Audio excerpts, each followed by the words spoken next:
Brother said it with a smile. That was the part I couldn't stop thinking about on the drive home. Not the words themselves, though those were bad enough, but the smile. Wide, easy, like he just told a mildly funny joke at dinner instead of suggesting I hand over the venue deposit I'd been saving for 2 years. You know how Dad gets about these milestones, he said, cutting into his steak. His only son getting married is a big deal. Your thing is nice too, obviously. But if the dates overlap, well, he shrugged. You're more flexible than I am. You always have been. My mother nodded from across the table like he'd said something wise. My father looked at his plate. I put down my fork, picked up my glass of water, and took a long sip. Then I said I needed to use the restroom. I walked down the hallway of their house, past the wall of photos where my brother's hockey trophies appeared in every other frame, and my graduation picture was the small one tucked near the light switch, and I stood in the bathroom with the door locked for about 3 minutes, just breathing. I didn't cry. I'd trained myself out of that years ago, at least in front of them. Have you ever been treated like the backup plan in your own family? Like your needs are always the ones with the asterisk? Drop a comment. I read every single one. My name is Tessa. I'm 31, I live in Hamilton, Ontario, and I have spent most of my adult life being the responsible one in a family that rewarded recklessness. My brother Cole is 3 years older than me. Growing up, he was the sun the whole household orbited. I was the weather everyone complained about. It started small, the way these things always do. Cole got a car for his 18th birthday, a used Civic, nothing flashy, but it ran and it was his, and it was free. When I turned 18, my parents explained they'd had a difficult year financially, and would I mind contributing a little to household expenses until things evened out? I was working at a Tim Hortons near the high school. I handed over $80 every 2 weeks for the better part of a year. Things never really evened out, at least not in a way that resulted in me getting anything back. But I learned to manage money with the precision of someone who had very little margin for error. And eventually I got a scholarship, then a degree, then a job I worked hard to keep. Cole, meanwhile, had what my parents called a finding himself phase that lasted through most of his 20s. There were business ideas, a landscaping company that lasted one summer, a drop-shipping venture that cost my father $4,000, a real estate course he never finished. Each time, my parents absorbed the loss with the patience of people who believe deeply that the next thing will be the thing that finally works. They weren't investing in Cole's businesses. They were investing in the story they'd built around him. If Cole succeeded, it validated 30 years of choices. If Cole was just a guy who couldn't hold things together, then they'd spent 3 decades pouring love and money into a dream they'd invented. I was the inconvenient evidence that the dream was optional. I'd made something of myself without the car, without the loans, without the safety net. Every time I paid my own rent or managed my own RRSP contributions, it held up a mirror they didn't want to look into. So they didn't look. They looked at Cole instead. He'd been doing better recently, actually. He'd been working steadily at a logistics firm in Mississauga, had been promoted twice, and had gotten engaged to a woman named, and I say this without judgment because she seemed genuinely nice in the few interactions we'd had. Someone who had no idea what she was marrying into in terms of family dynamics. They'd gotten engaged in the fall, announced a May-long weekend wedding immediately, and the family had exploded with excitement. My partner Reese and I had been planning our own wedding for 8 months by then. We picked the last Saturday of May specifically because it worked around his family coming in from out west, and we'd already put down a non-refundable deposit on a restored heritage property outside of Burlington that we both loved. The invitations were designed. The caterer was booked. Cole announced his wedding date 2 weeks after I'd sent him the save the dates. He knew. I know he knew because I texted him the date the same day we put down the deposit, back in September. He'd responded with a thumbs-up emoji. When I called him to say the dates were the same, he sighed like I was the one creating the problem. "Babe, I can't control when venues are available," he said. "We found a spot and we had to move on it. This isn't personal." Then he said the thing about me being more flexible, and that was the dinner conversation I walked away from with my jaw clenched and my water glass still on the table. That night, Reese made tea and listened while I talked in circles for about an hour. He's a contractor, builds and renovates custom homes, has an eye for detail, and a talent for looking at a structural problem and finding the fix that costs the least and lasts the longest. He didn't say much while I talked. When I finally stopped, he said, "Okay, so what do we actually know?" I said we knew my family was going to choose Cole's wedding over ours. We knew that without anyone having to say it directly. He nodded. And what does that change? I thought about it. Nothing, I said slowly. Unless we let it. I want to come back to Reese in a minute. But first, I need to explain something about my job because it becomes relevant in a way that nobody in my family had the foresight to anticipate. I work for a provincial regulatory body that oversees professional licensing and financial compliance for businesses operating in Ontario. I'm a compliance officer, which is a deliberately unglamorous title for a job that occasionally involves reviewing whether companies are operating within the terms of their registration, whether financial disclosures are accurate, and whether the people running those companies actually hold the credentials they claim to hold. It's detailed work. It requires patience and a tolerance for reading very fine print. My brother had called it at various family dinners, basically a paper-pushing government job. He was not wrong that it involved a lot of paper. He was wrong about essentially everything else. Cole's firm, the logistics company he'd been with for 3 years, had come across my desk 6 weeks before any of this happened. Not because of Cole specifically. It was a routine review triggered by a third-party complaint about billing discrepancies. The company was mid-sized, federally registered, and had applied for a provincial transport operating license renewal. I was assigned to the file as part of normal rotation. I didn't make the connection immediately because Cole had never told me the actual registered name of his employer. He'd always just called it the logistics company, and the business operated under a trade name that was different from its legal name.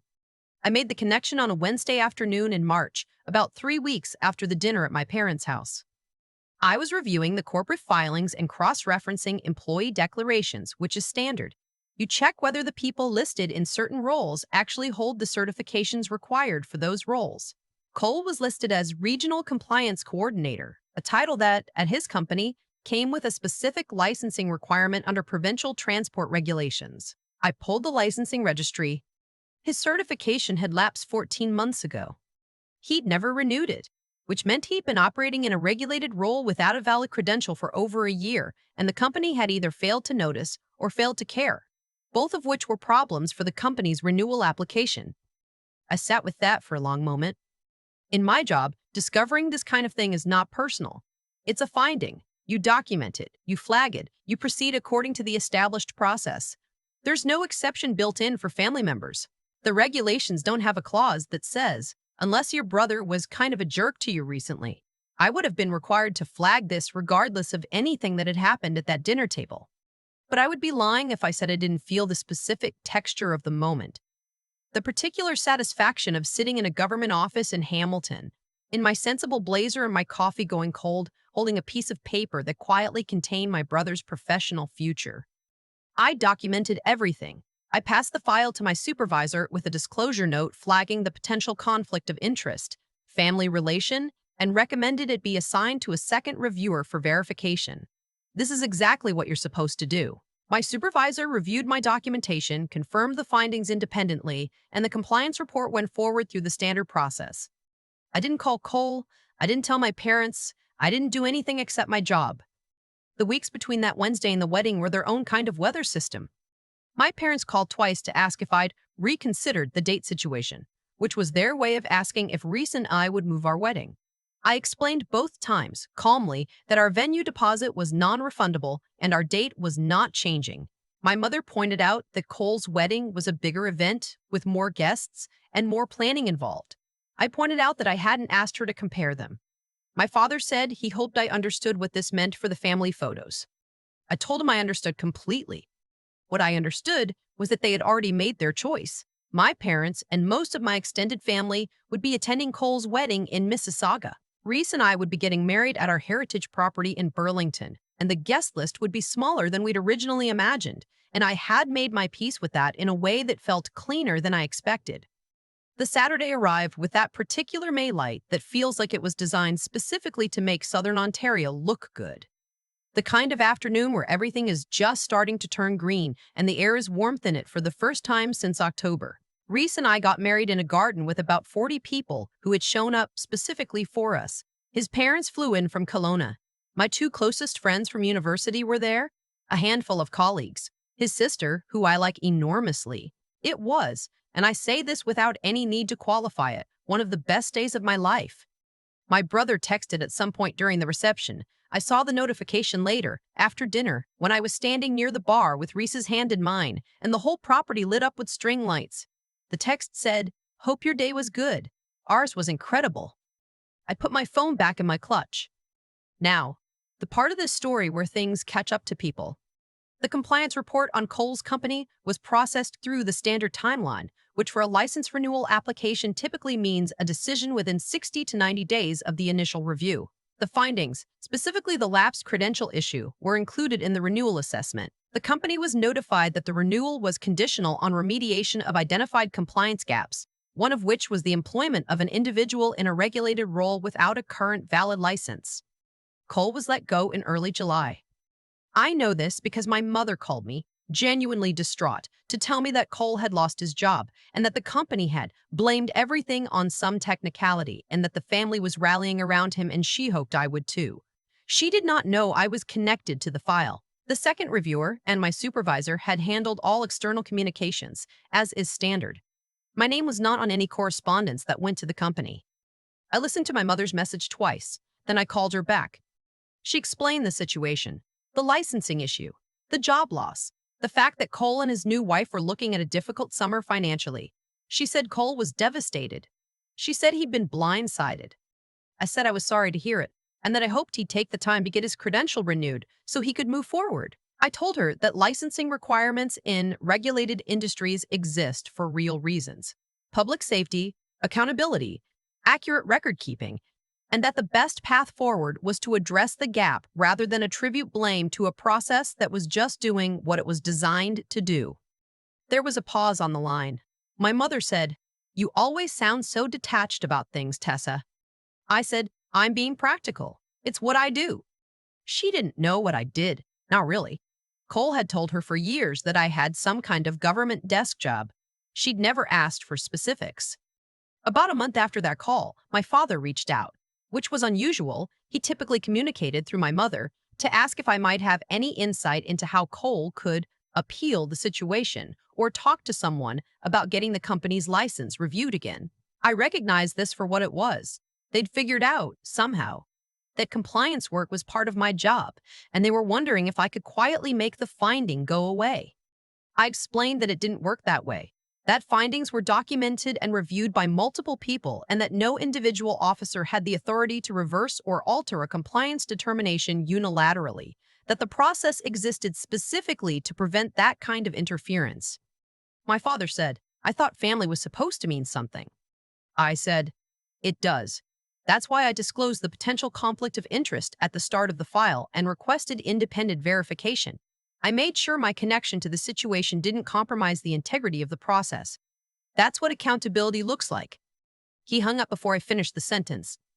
Reese and I were back from our honeymoon in Nova Scotia by then, 10 days along the South Shore, which I cannot recommend enough if you've never done it. We'd come home to a stack of thank you cards to write, and a new last name I was still getting used to seeing on my mail, and a life that felt genuinely like it had been built on ground we'd chosen ourselves. I would think about that sometimes in the weeks after, the difference between a foundation you poured yourself and one you just stood on because it was there. Cole eventually found another position. From what I gathered through the family grapevine, he got his credential renewed first, which was the correct order of operations, and moved into a role at a smaller firm. My parents remained somewhat distant with me for the better part of that year. There were a few holiday gatherings with an atmosphere that could charitably be described as cool. I showed up anyway because removing yourself isn't always the right answer, and because I wanted to be present for the relationship even when the relationship was uncomfortable. At Christmas, Cole and I ended up in the kitchen at the same time, both reaching for the same bottle of sparkling water. It was the first time we'd been in the same room since his wedding. He looked at me for a moment. Then he said, "Was it you?" I looked back at him. Was what me? He held my gaze. He wasn't smiling. The easy, confident smile that had always been his default setting with me was absent. He just looked tired. The compliance thing. The file. I said, "I was assigned to a routine review and I followed the required disclosure protocols. A second reviewer handled the findings independently." He was quiet for a while. Then he said, very quietly, "Okay." I handed him the sparkling water. He took it. I don't know what he made of that answer. I hope he made something true from it. That the world operates on processes that don't bend for people who expect them to. That the certifications and credentials and requirements that seem like bureaucratic inconveniences are actually the architecture of fairness. That the version of himself he'd been coasting on wasn't the same as the version he'd actually built. I hope his wife doesn't know what she married into in terms of all of that. I hope she sees something worth believing in. My parents still call.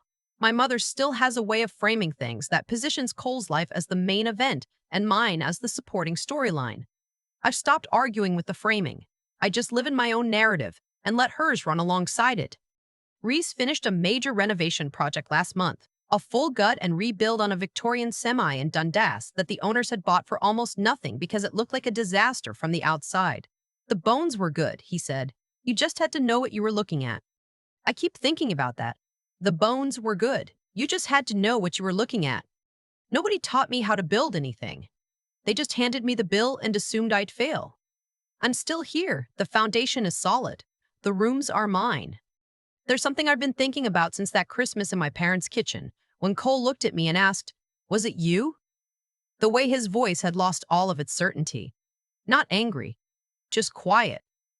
Like a person who has finally stopped moving fast enough to avoid the truth. I didn't lie to him. I also didn't hand him a confession. What I gave him was the most honest thing I could. The process works the way it works, and I followed it the way I was supposed to. That's not cruelty. That's not revenge. That's just what it looks like when a system built on accountability actually functions correctly. I think about what my father said. I thought family was supposed to mean something, and I do believe that. Family means something, but it doesn't mean exemption. It doesn't mean that the rules bend because your last name matches. The hardest thing I ever had to hold on to was the understanding that doing the right thing and doing the comfortable thing are rarely the same action, and that confusing the two is how people end up making decisions they can't walk back. Cole had coasted on a credential he never bothered to renew because nobody had ever made him feel the consequences of his own neglect. My parents had absorbed every shortfall, smoothed every rough edge, convinced themselves that protecting him from difficulty was the same as loving him. It wasn't. It was the opposite. Every time they caught him before he fell, they were also preventing him from learning how to land. He never built the muscle for it. So when the ground finally came up to meet him, he had no idea what to do. I built that muscle young. I had to. The $80 every 2 weeks, the used textbooks, the scholarship applications filled out alone at the kitchen table while my brother slept in, none of that felt like a gift at the time. It felt like being cheated. But what it actually was, though I didn't have the language for it until much later, was practice. Practice in doing hard things quietly, without an audience, without a reward. Practice in trusting that the work itself has value even when no one is watching. Reese said something on our honeymoon that I keep coming back to. We were driving along the South Shore, somewhere past Lunenburg, and he said that the buildings people take care of are almost never the beautiful ones. They're the ones where someone learned to fix the problems before they became catastrophic. You can't see that work from the outside, he said, but you feel it the moment you step inside. I think that's true of people, too. The steadiness you develop when no one is handing you anything, when you have to figure out the budget and the process and the paperwork and the feelings all at once, all by yourself, that steadiness doesn't show up on your face. It doesn't announce itself. It just holds. Cole is rebuilding now, from what I can tell. He got the credential renewed. He found new work. I hope it's different this time. Not easier, just more honest. Because that's the only version of things that lasts. And me? I got married on a beautiful May afternoon with 40 people who had nowhere else to be. My foundation is solid. The rooms are mine. That's enough. That has always been enough.